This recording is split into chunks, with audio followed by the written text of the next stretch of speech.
E assim eu convido os irmãos então a abrirem comigo as suas Bíblias. No livro de Hebreus, capítulo 11. Hebreus, capítulo 11. Onde temos esse grande, maravilhoso relato sobre a fé dos antigos. Hebreus, capítulo 11. Vamos ler todo esse capítulo e depois vamos orar. Diz assim a palavra do Senhor. A fé é a garantia do que se espera e a prova do que não se vê. Pois por meio dela os antigos alçaram a aprovação, ou alcançaram a aprovação. Pela fé entendemos que o universo foi criado pela palavra de Deus, de modo que o visível não foi feito do que se vê. Pela fé Abel ofereceu a Deus sacrifício superior ao de Caim, por meio do qual foi aprovado como justo, dando Deus testemunho das suas ofertas. E mesmo depois de morto, ele ainda fala por meio dela. Pela fé, Enoque foi arrebatado para não experimentar a morte, e não foi achado, pois Deus o arrebatara, visto que antes de ser arrebatado havia sido aprovado por agradar a Deus. Sem fé é impossível agradar a Deus, pois é necessário que quem se aproxima de Deus creia que Ele existe e recompensa os que o buscam. Pela fé, Noé, temente a Deus, construiu uma arca para a salvação da sua família, quando advertido sobre coisas que ainda não se viam. Por meio da fé, condenou o mundo e tornou-se herdeiro da justiça segundo a fé. Pela fé, Abraão obedeceu quando foi chamado, partindo para o lugar que receberia por herança, e partiu sem saber para onde ia. Pela fé, peregrinou na terra da promessa, como se fosse terra estrangeira, habitando em tendas com Isaque e Jacó, herdeiros com ele da mesma promessa. Porque ele esperava a cidade que tem fundamentos, da qual Deus é o arquiteto e construtor. Pela fé, até a própria Sara, que era estéril e de idade avançada, recebeu o poder de conceber um filho, pois considerou fiel aquele que lhe havia feito a promessa. Portanto, também, de um homem já sem vigor físico, nasceu uma descendência tão numerosa quanto as estrelas do céu, e incontável como a areia na praia do mar. Todos esses morreram mantendo a fé, sem ter recebido as promessas, mas tendo-as visto e acolhendo-as de longe, declararam ser estrangeiros e peregrinos na terra. Os que dizem tais coisas mostram que estão buscando uma pátria. E se estivessem se lembrando da pátria de onde saíram, teriam a oportunidade de voltar. Mas agora almejam uma pátria melhor, isto é, a celestial. Por isso também Deus não se envergonha deles, nem de ser chamado o seu Deus, porque lhes preparou uma cidade. Pela fé, Abraão, quando provado, ofereceu Isaque para ser sacrificado. Sim, aquele que havia recebido as promessas estava a ponto de oferecer seu único filho, sobre o qual se havia falado: em Isaque será contada a tua descendência. Ele considerou que Deus era poderoso até para o ressuscitar dos mortos, e assim também, simbolicamente, o recuperou. Pela fé, Isaque abençoou Jacó e Esaú no tocante às coisas que ainda aconteceriam. Pela fé, Jacó, quando estava para morrer, abençoou cada um dos filhos de José e adorou, apoiado sobre a extremidade do seu bordão. Pela fé, José, próximo do seu fim, fez menção da saída dos filhos de Israel do Egito e deu ordens relativas aos seus ossos. Pela fé, Moisés, quando nasceu, assim que nasceu, foi escondido por seus pais durante 3 meses, pois viram que o menino era belo e não temeram o decreto do rei. Pela fé, Moisés, já adulto, recusou ser chamado filho da filha de Faraó, escolhendo, pelo contrário, ser maltratado com o povo de Deus, em vez de experimentar por algum tempo os prazeres do pecado. Ele considerou a afronta de Cristo como uma riqueza maior do que os tesouros do Egito, pois tinha em vista a recompensa. Pela fé ele deixou o Egito, não temendo a ira do rei, e perseverou como quem vê aquele que é invisível. Pela fé celebrou a Páscoa e a aspersão do sangue, para que o destruidor não tocasse nos primogênitos. Pela fé os israelitas atravessaram o Mar Vermelho como se estivessem em terra seca. Ao tentarem fazer o mesmo, os egípcios afogaram-se. Pela fé os muros de Jericó caíram, depois de rodeados por 7 dias. Pela fé a prostituta Raabe não morreu com os desobedientes, pois acolheu em paz os espias. E que mais direi? Pois me faltará tempo se eu falar de Gideão, de Baraque, de Sansão, de Jefté, de Davi, de Samuel e dos profetas. Estes, por meio da fé, venceram reinos, praticaram a justiça, alcançaram promessas, fecharam a boca de leões, apagaram a força do fogo, escaparam ao fio da espada, da fraqueza tiraram força, tornaram-se poderosos na guerra, puseram em fuga exércitos estrangeiros. Algumas mulheres receberam pela ressurreição seus mortos. Alguns foram torturados e não aceitaram ser livrados para alcançar uma melhor ressurreição. E outros experimentaram zombaria, espancamentos, correntes e prisões. Foram apedrejados e provados, cerrados ao meio, morreram ao fio da espada, andaram vestidos de peles de ovelhas e de cabras, necessitados, aflitos, maltratados. O mundo não era digno dessas pessoas. Andaram vagando por desertos e montes, por cavernas e buracos da terra. E todos eles, embora recebendo bom testemunho pela fé, não obtiveram a promessa, visto que Deus havia providenciado algo melhor a nosso respeito, para que sem nós eles não fossem aperfeiçoados. Até aqui, meus irmãos, a leitura da santa palavra do Senhor. Vamos mais uma vez invocar o nome do nosso Deus em oração.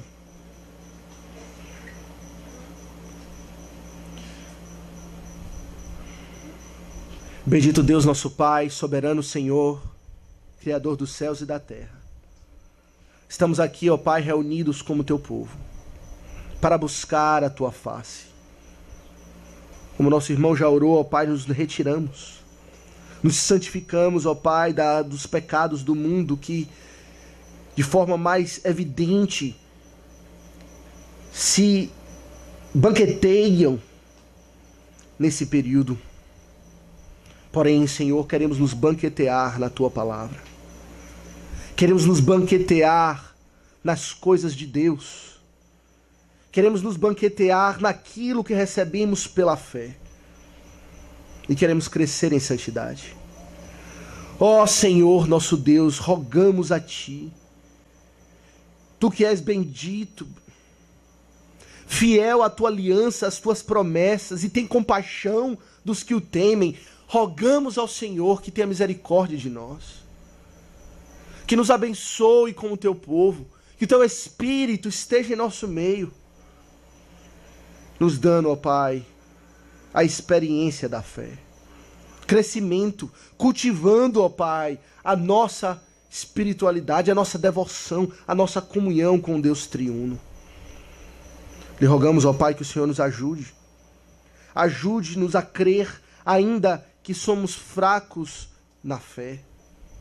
Como disse aquele humilde Senhor, quando falou com o Senhor Jesus Cristo: creio, porém ajuda-me na minha falta de fé. Lhe pedimos, ó Pai, que o Senhor fortaleça a nossa fé.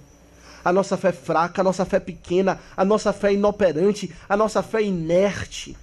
E nos ajude, ó Pai, a estabelecer o fundamento, aquela base sólida, bem firmada em todas as coisas, no qual o Teu Filho está, para que possamos, bem nutridos, crescer como monumentos da Tua graça, crescer tão altos quanto as sequoias, quanto os puritanos, como aqueles que antes de nós vieram e viveram pelas promessas, com fidelidade e devoção ao Senhor.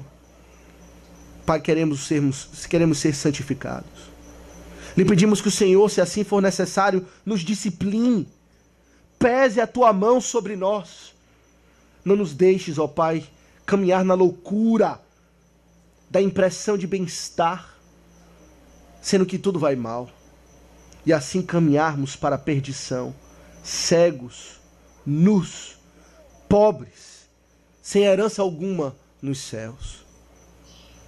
Abençoa o Teu povo, ó Pai. Abençoa os jovens, a mim, juntamente com eles. Que estamos no vigor dos nossos dias. Para que possamos, ó Pai, agora, ainda enquanto é tempo, enquanto somos jovens, temos todo o vigor, nos lançar com toda a força que temos no serviço sagrado do Senhor. Cada um na sua profissão, na sua área de vida, possa buscar a Tua face e fazermos diferença nessa geração. Vivendo a Tua palavra, não negando a Cristo, mas vivendo pela fé, andando no mesmo passo daquela grande nuvem de testemunhas que veio antes de nós, que estão ao nosso redor nos encorajando a perseverar, assim como eles perseveraram, passaram o bastão da fé para nós, e vamos continuar perseverando, correndo a carreira que nos foi proposta.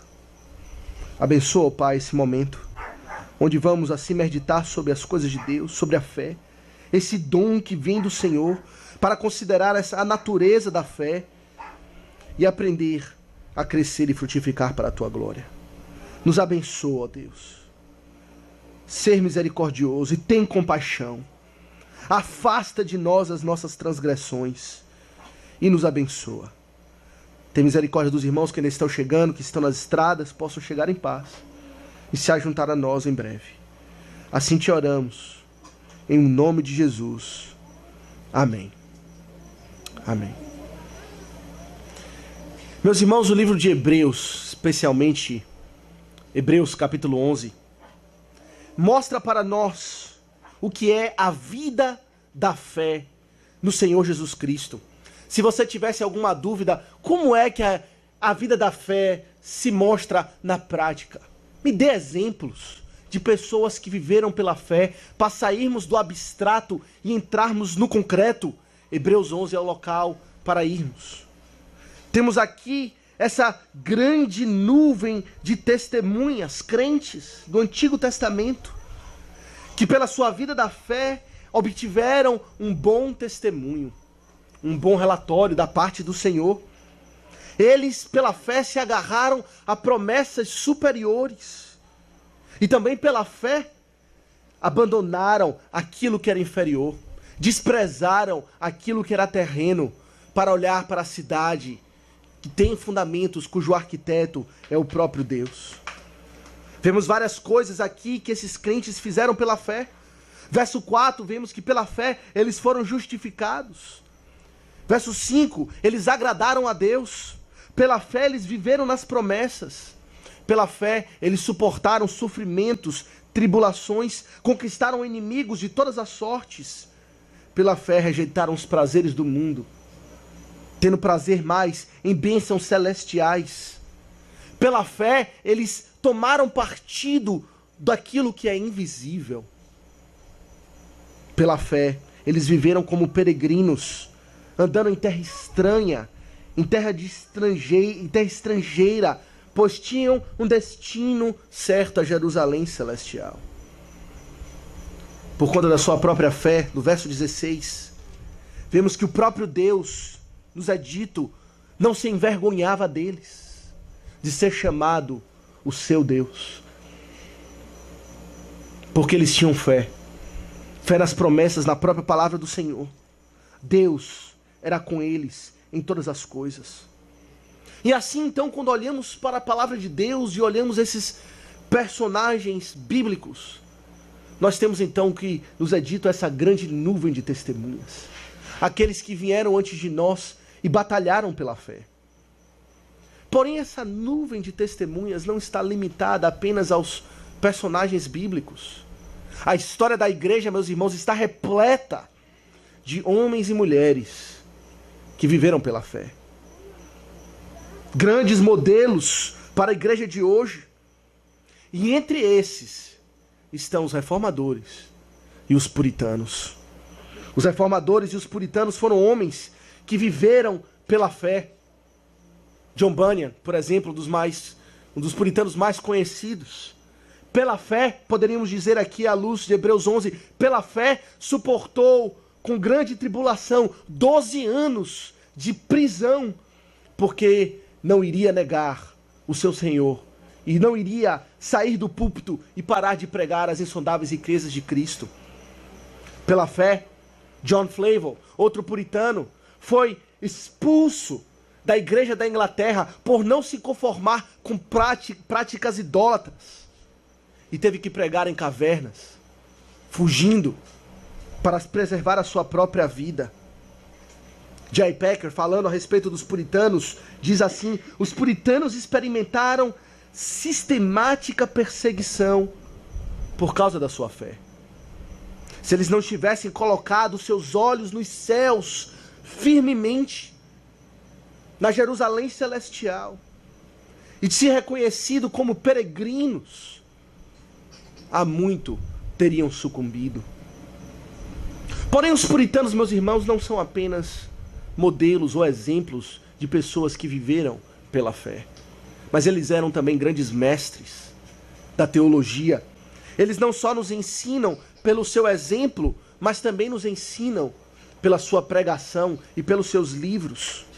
Eles eram altamente experimentados no cristianismo experimental, mas também eram altamente educados ou instruídos na verdade conhecida da própria palavra.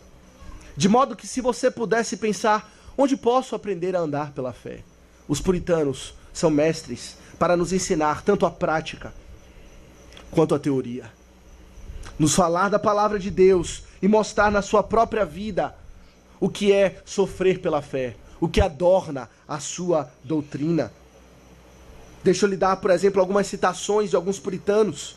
John Flavel, que acabamos de citar, ele compreendeu a essência da fé quando ele disse o seguinte: a alma é a vida do corpo.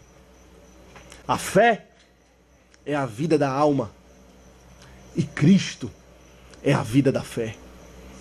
Ele compreendeu claramente que na essência de todas as coisas, da vida do seu próprio corpo e da sua alma, se você seguir a linha de raciocínio, você chegará a Cristo. E como nos agarramos a Cristo, é pela fé. David Clarkson, outro puritano, ele disse que a fé são as mãos da alma para receber a Cristo. São os braços da alma para abraçar a Cristo. São os olhos para contemplá-lo. São a boca para se alimentar de Cristo. São os pés para caminharem e andarem e irem até o Senhor Jesus Cristo. E por último, são os lábios para beijarem o Salvador, o Senhor Jesus Cristo. William Gordon, de forma clássica, bem pitoresca e gráfica, ele descreve a fé no seguinte termo. Ele diz: a fé é aquele bom espia que vai até o Senhor Jesus Cristo e faz descobertas das suas excelências e perfeições, e então volta e traz um bom relatório para a alma de tudo aquilo que viu e aprendeu na pessoa e na obra do Senhor Jesus Cristo. A fé é um espia que vai até Cristo e traz relatório. Stephen Charnock, outro puritano, ele talvez colocou de forma mais abrangente possível, dizendo que a fé da igreja é a glória de Deus. A fé da igreja é a glória de Deus, ou seja, o Senhor é mais glorificado e magnificado quando a igreja aprende a viver pela fé. E nessa consideração de hoje à noite queremos aprender aos pés de um outro puritano, o puritano Richard Sibbes. Richard Sibbes, ele é conhecido pelo livro, talvez alguns dos irmãos já tenham lido, O Caniço Quebrado, mas ele também escreveu abundantemente outros tratados, um tratado a respeito da fé. Ele era um homem piedoso. É dito a respeito de Richard Sibbes, os seus colegas puritanos diziam a respeito dele, que o céu estava em Richard Sibbes, antes que Richard Sibbes estivesse no céu. Ele era um homem como aqueles de Hebreus 11, que andava voltado para Jerusalém celestial, um peregrino, de modo que ele poderia ser muito bem dito a respeito dele, de que ele já está lá, pela fé, habitando na sua pátria. E assim ele ganhou o apelido entre os seus amigos, pastores puritanos, de o doutor dos céus, o doutor celestial. Richard Sibbes, meus irmãos, escreveu uma série de sermões sobre a fé, baseado em Gálatas 2:20. Gálatas 2:20 diz assim: e esse viver que agora tenho na carne, vivo pela fé no Filho de Deus, que me amou e a si mesmo se entregou por mim. É uma série de sermões onde ele considera de forma detalhada e profunda e pela pena de um verdadeiro mestre o que é a natureza da fé. Nessa primeira mensagem queremos considerar isso, à luz do ensino de Richard Sibbes, o que é a natureza da fé. E se o Senhor nos der força e energia e mais oportunidade, nas próximas ocasiões vamos aprender com Richard Sibbes qual é o relacionamento da fé com a justificação, a santificação e a glorificação. De modo que a gente aprenda a exercer a nossa fé na prática, nessas áreas vitais de uma vida espiritual madura, para que possamos aprender a cultivar a nossa espiritualidade e ter um fundamento bem lançado para crescer para a glória de Deus em santidade. Meus irmãos, Gálatas 2:20 novamente, na parte final, diz assim: e esse viver que agora vivo na carne, diz o apóstolo Paulo, eu vivo pela fé no Filho de Deus, que me amou e a si mesmo se entregou por mim. Nessa passagem o apóstolo Paulo nos dá uma descrição concisa do que é a vida espiritual. O apóstolo Paulo resumiu toda a sua vida que ele tinha na carne, a vida terrena, a vida que ele vivia no hoje e no presente, nesses termos. Era uma vida espiritual.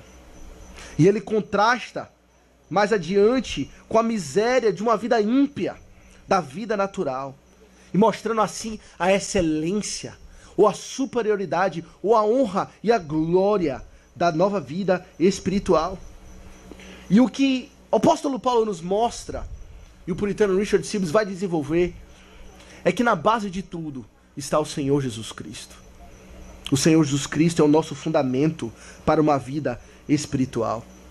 Assim, Richard Sibbes define a vida espiritual da seguinte forma.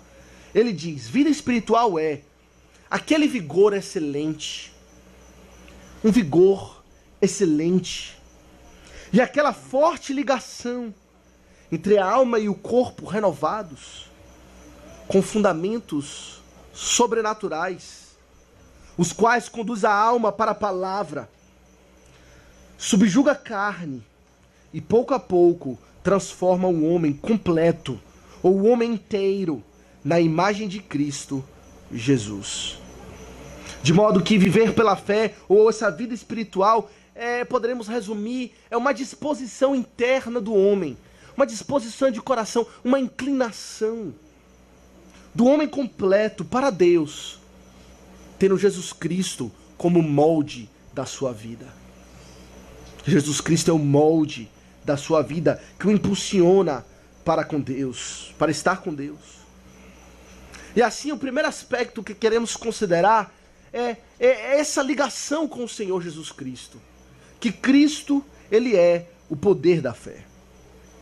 Veja que na definição que Sibbes nos deu, Cristo é colocado como um paralelo da vida espiritual.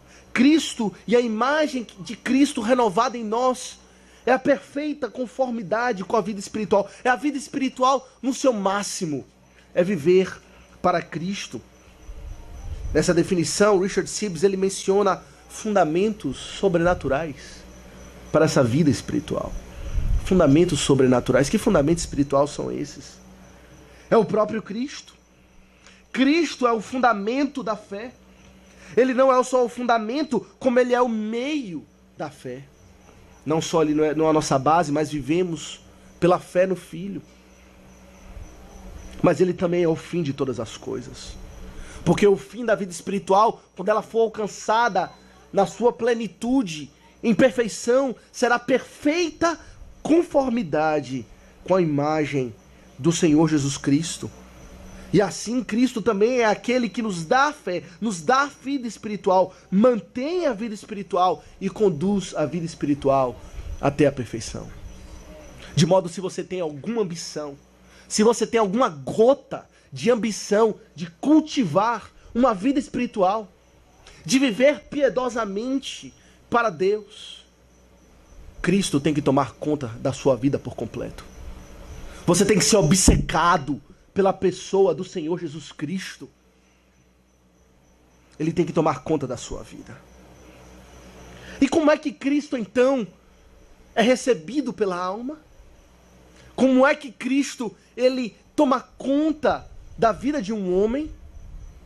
Como é que as graças de Cristo fluem da sua pessoa e da sua obra até a sua vida de forma prática? É pela fé. Essa é a resposta simples. É pela fé que crescemos e recebemos a Cristo.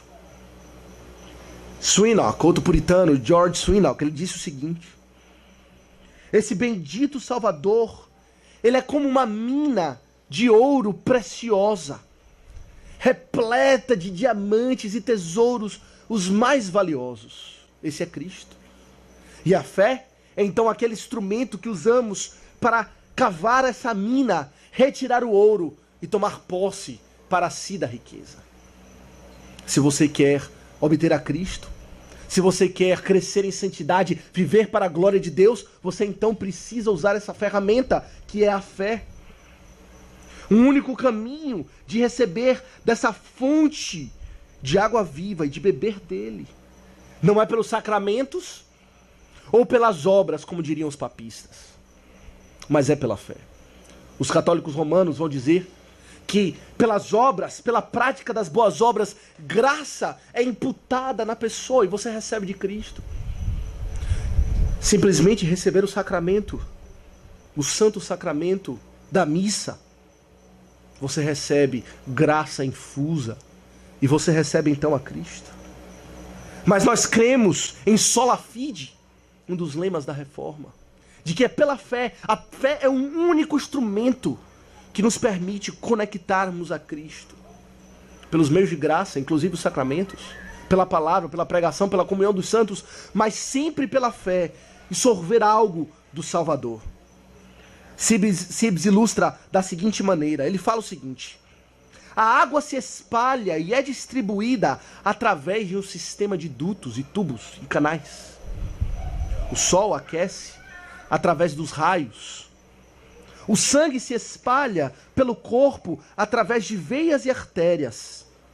Assim a fé é como um vaso condutor, uma artéria que carrega a vida espiritual, um tubo pelo qual fluem as graças espirituais para o sustento da vida espiritual, sugando tudo das excelências do Filho de Deus. Ontem tivemos aqui um breve susto. Alguns de nós já estamos aqui desde ontem, de noitinha, quando estávamos nos preparando para tomar banho. Faltou água. Não tinha mais água na casa. Quando fomos procurar o problema, encontramos o problema estava na bomba. A bomba estava danificada. Não estava sugando água. De modo que estamos cercados por água. Havia um poço ali, havia um cano ali. Abundância de água, porém a casa vazia. Porque a bomba não funcionava. A fé é como essa bomba, que suga da abundância de Cristo para espalhar pela casa e assim ter vida e a casa poder voltar a funcionar. Assim, meus irmãos, sem fé, você está seco. Sem fé você é como uma casa sem água. Nós sabemos o que acontece com uma casa sem água. Uma casa que está em pleno funcionamento, habitada e pessoas normais habitando ali sem água. É uma casa que vai acumular sujeira, refúgio e imundícia da pior sorte. Assim, uma alma sem fé é uma alma que irá acumular imundícia. Irá acumular pecado sobre pecado e não receberá daquela água viva de Cristo, que é capaz de nos lavar, que é capaz de levar para longe toda a sujeira, toda a imundícia. E sem fé, estamos separados de Cristo. E é esse o próximo ponto que ele fala. Fé, então, une um homem ou uma mulher à pessoa do Senhor Jesus Cristo. E assim, pela virtude dessa santa união, desse tubo que conecta a casa com o poço, com a fonte, aquela bomba, sugamos vida espiritual de Cristo e passamos a florescer. Temos vida nele. Assim, nada é mais fundamental para o entendimento da fé salvífica do que isso, do que compreender a natureza da fé e a nossa união com a pessoa do Senhor Jesus Cristo. Cristo é o objeto da fé. E a fé se agarra à pessoa de Cristo com todas as forças. Novamente eu repito, se você quer crescer em santidade, se você quer cultivar alguma espiritualidade, se você quer ver essa plantinha virar uma grande árvore, frutificando para o Senhor Jesus Cristo, frutificando no reino de Deus, glorificando, a primeira coisa que você deve cultivar é a sua fé no Senhor Jesus Cristo. Sibbes disse o seguinte: Cristo, ele é concebido na alma pela fé. Assim como ele foi concebido no ventre da Virgem, pois à medida que ela recebeu a palavra da promessa, assim também, à medida que pela fé nos agarramos à promessa do Evangelho, Cristo então é concebido e passa a viver em nós. E ter vida ao nosso corpo, vida aos nossos corações. E tudo isso, meus irmãos, para enfatizar com todas as forças que Cristo é a essência da nossa vida espiritual. A fé é simplesmente um meio, uma bomba para receber dele aquilo que precisamos. John Murray, não um puritano, mas um teólogo do século XIX, ele disse o seguinte: de forma estrita, não é a fé que salva, mas é Cristo que salva pela fé. É Cristo que tem poder. Talvez vocês me considerem um homem de fé. Fé em quê? Eu lhe pergunto. Uma pessoa que crente, que é temente a Deus, que tem uma religiosidade, uma espiritualidade mística, supersticiosa, mas Cristo é o cerne da sua fé. Cristo está sugando e preenchendo toda a sua vida.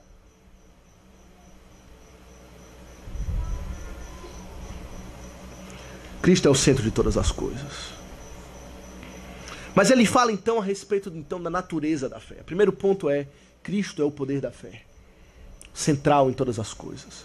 E o segundo ponto é considerar a natureza dessa fé salvífica. E o puritano Richard Sibbes, ele enfatiza 3 coisas. A primeira coisa é que a fé não tem mérito próprio. A fé não tem mérito próprio. Nós poderíamos, ao considerar o problema de ontem, pensar na capacidade da bomba. Olha que bomba maravilhosa. Ela suga com tanta força. Ela puxa a água do cano que está a uma grande distância, um poço fundo. Essa bomba, ela é muito boa.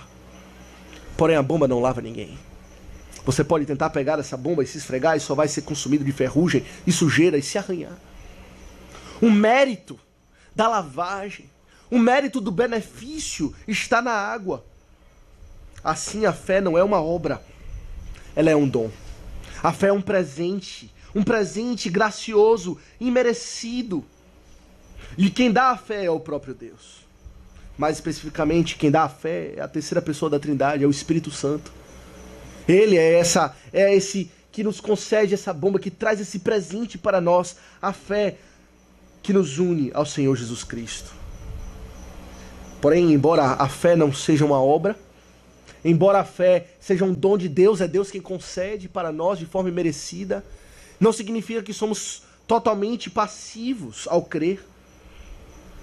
É o crente, é a pessoa que crê. Ela exerce a fé. Você deve crer na força do Espírito.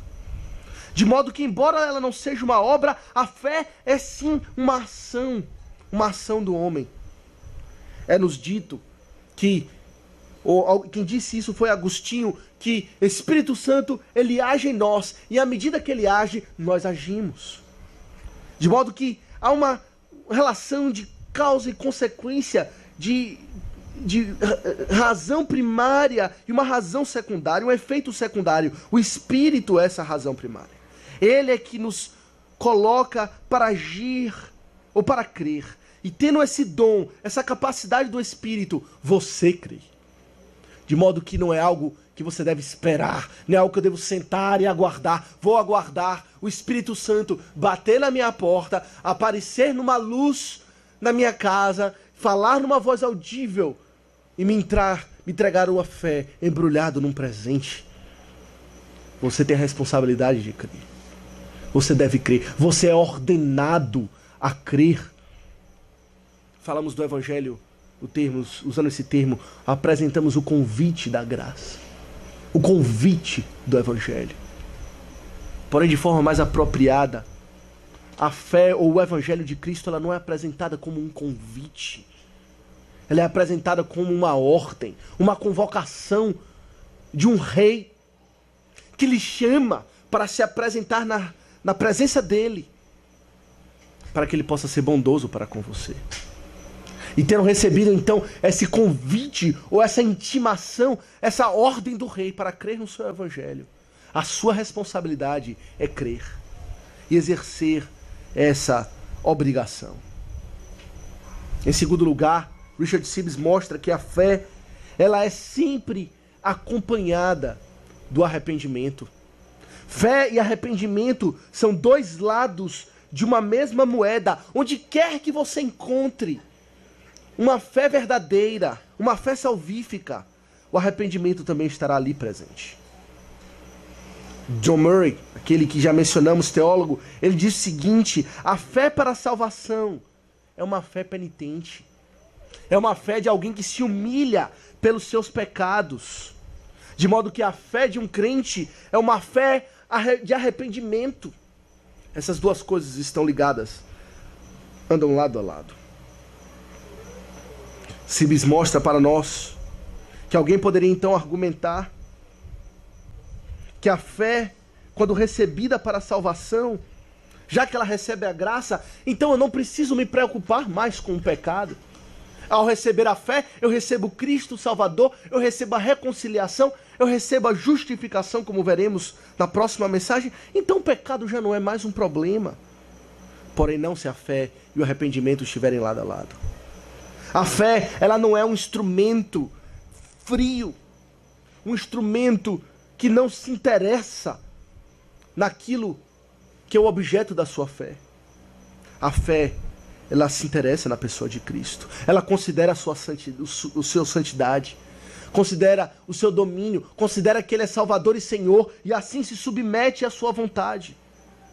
A fé é o exercício de uma alma penitente, de alguém que se humilha pelo seu pecado e tem esperança não só no perdão de pecados, mas tem esperança também de ser liberto do domínio do pecado. Sibbes exorta da seguinte maneira: tome cuidado. Se você quer que o perdão seja selado na sua vida, deve existir confissão, deve existir sofrimento pelo pecado e uma resolução determinada, com todo o propósito do seu ser, de não mais pecar contra o Senhor. Para que então assim o perdão seja selado na sua vida. Meus irmãos, vivemos numa era onde multidões proclamam fé em Cristo. É muito fácil hoje em dia, pelas ruas, talvez até no carnaval, você pegar uma pessoa e lhe perguntar: você tem fé em Cristo? Ah, sim, Jesus, eu amo Jesus, Ele é meu Salvador, Ele perdoou os meus pecados. Porém, onde está o arrependimento? Onde está a contrição pelo pecado?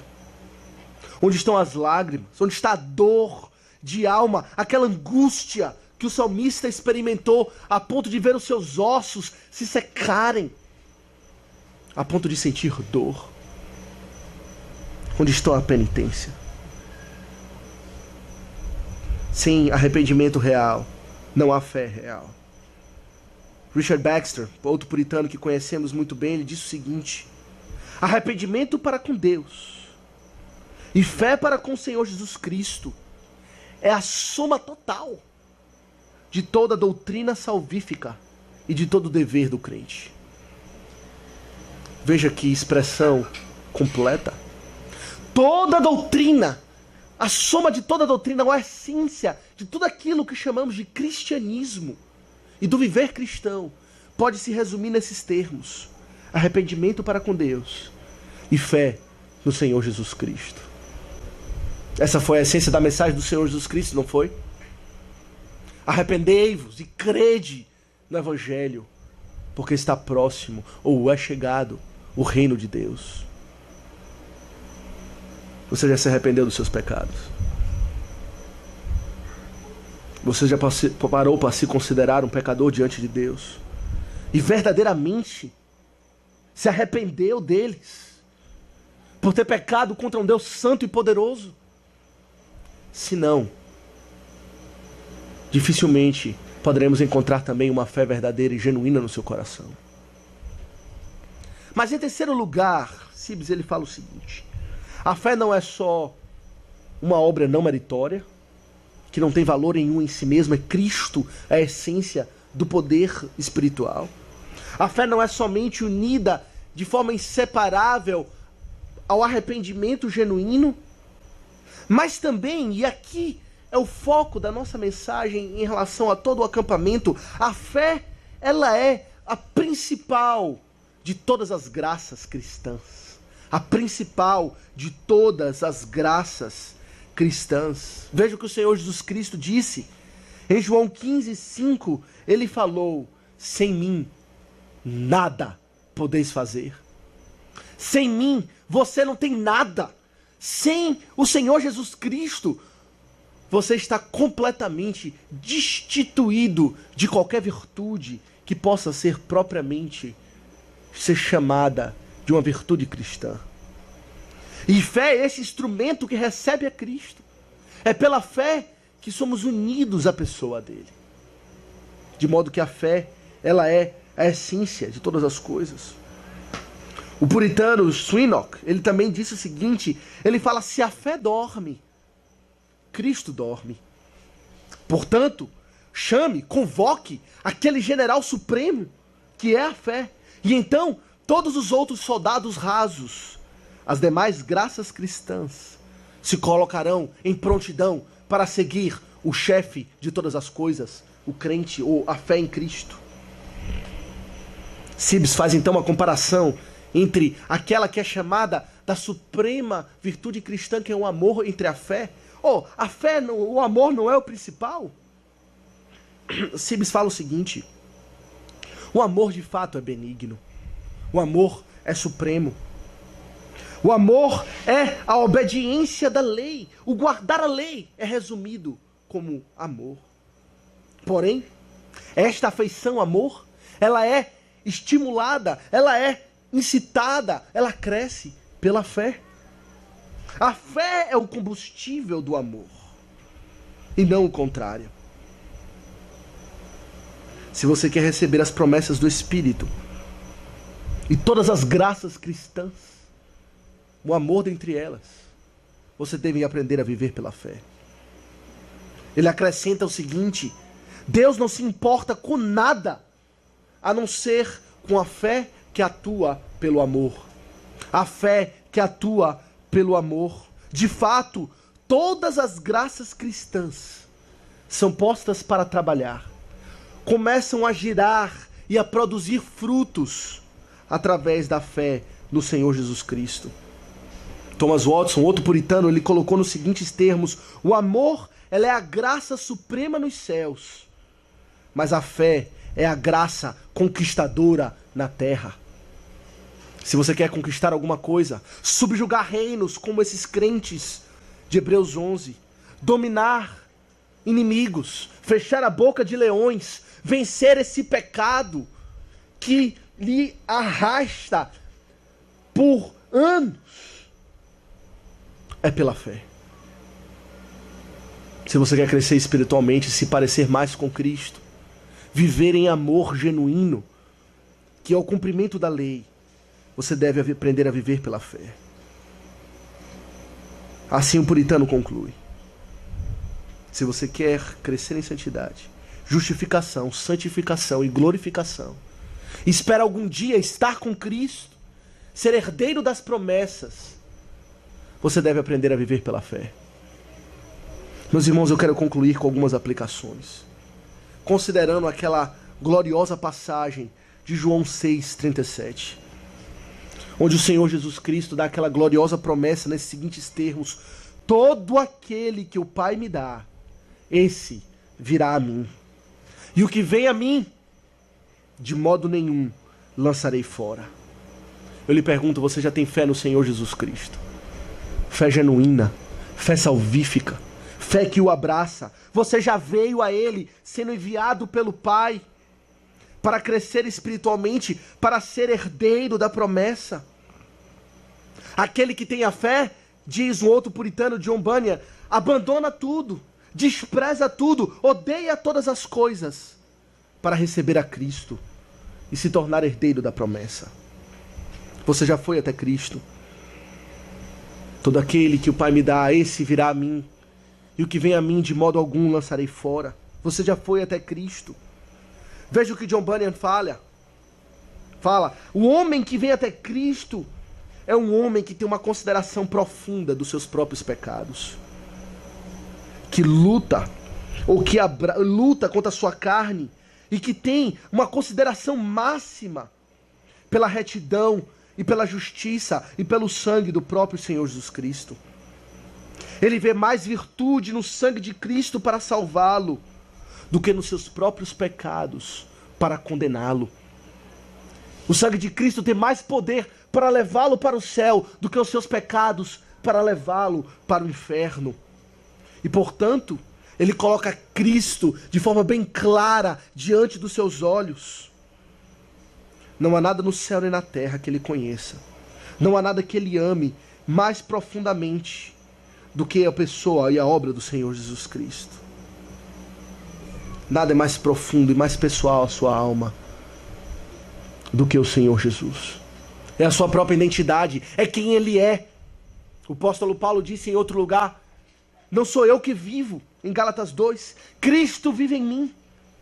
Ele já se anulou, ele já se identificou tanto quanto o Senhor Jesus Cristo, que a sua própria vida já desapareceu.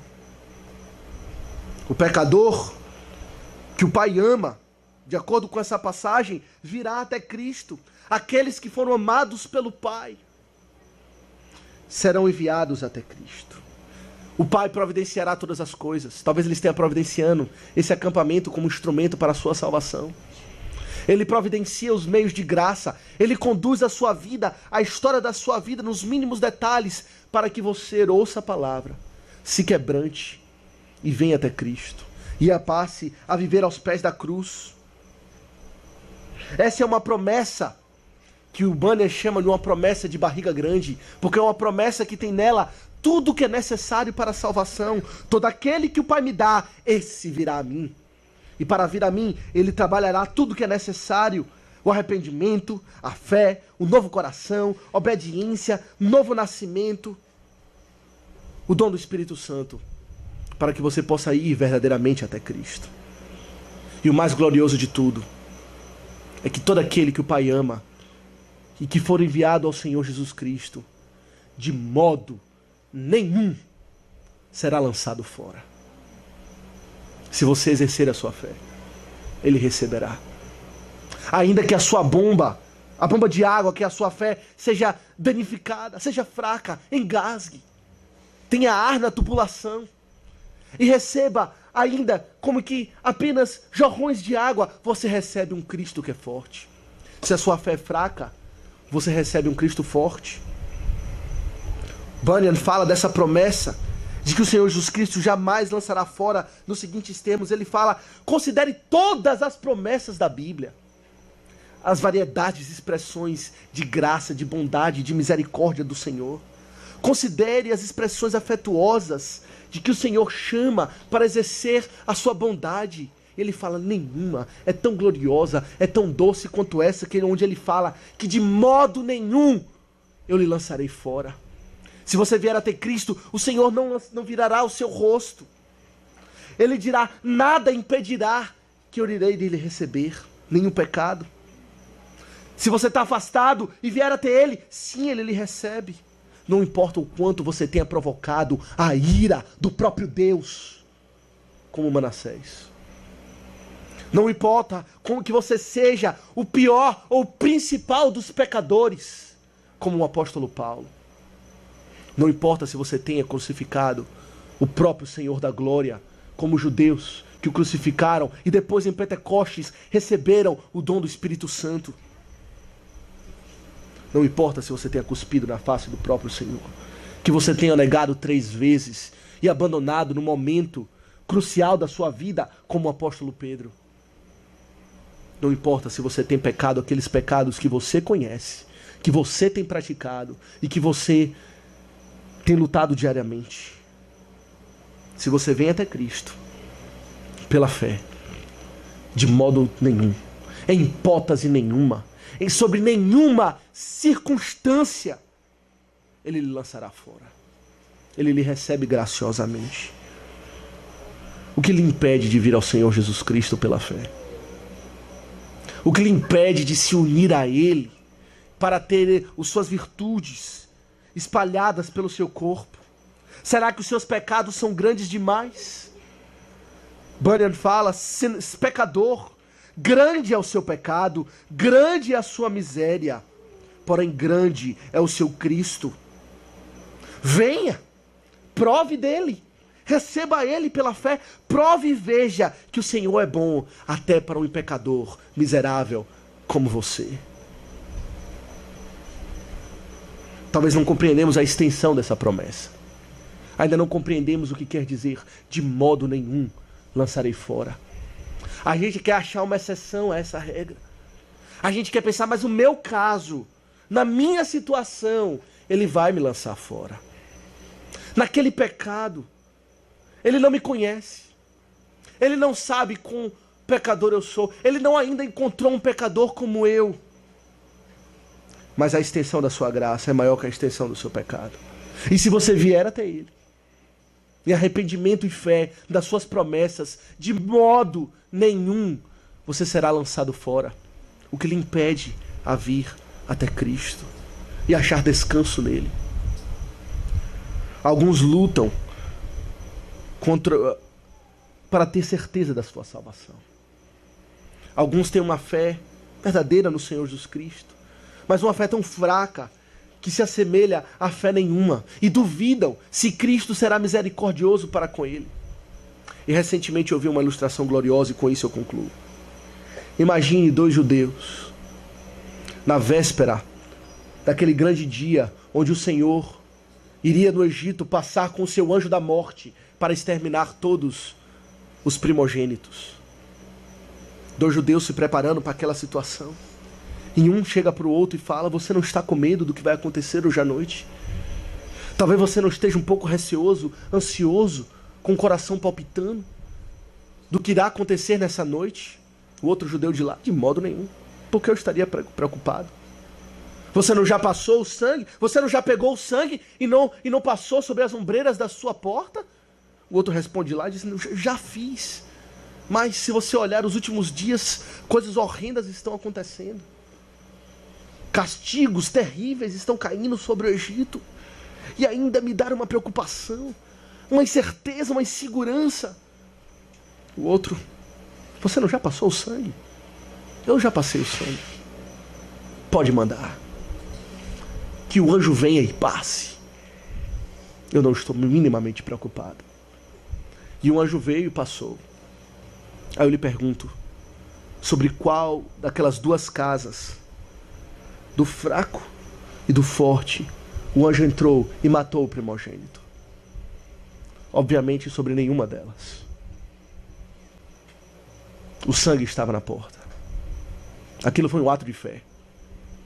Uma fé duvidosa, uma fé forte. Mas um Cristo forte. Um Cristo suficiente. Não há necessidade em viver com medo. Não há necessidade em viver ansiedade e preocupações, se o objeto da sua fé é o Senhor Jesus Cristo. Confie nele. Descanse nele. Coloque ele como fundamento da sua vida em todas as coisas. E você passará a cultivar com mais vigor a sua espiritualidade, a sua santidade e a sua vida para com Deus. Se você não está unido a Cristo, hoje é o dia de exercer a fé. Hoje é o dia de não endurecer o coração e se arrepender e buscá-lo em verdade. Amém. Que o Senhor nos abençoe. Vamos orar. Bondoso Deus e eterno Pai, te damos graças, Senhor, pelas tuas promessas. Te damos graças, ó Pai, porque o Senhor é bom, a tua misericórdia dura para sempre e de geração em geração a tua fidelidade. Lhe pedimos, ó Pai, perdão pela nossa incredulidade.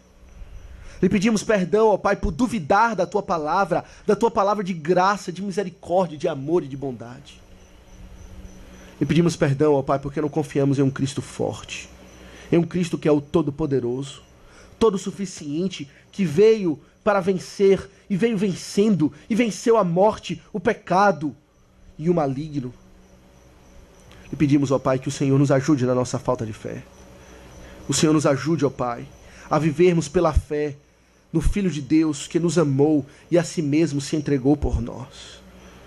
E possamos, ó Pai, ser um povo conhecido pela paz, um povo conhecido pela alegria, um povo conhecido pela nossa serenidade e descanso, porque sabemos que temos uma recompensa, uma herança, uma promessa inabalável em todas as coisas, firmadas em Cristo Jesus, que é o sim e o amém de todas as promessas de Deus.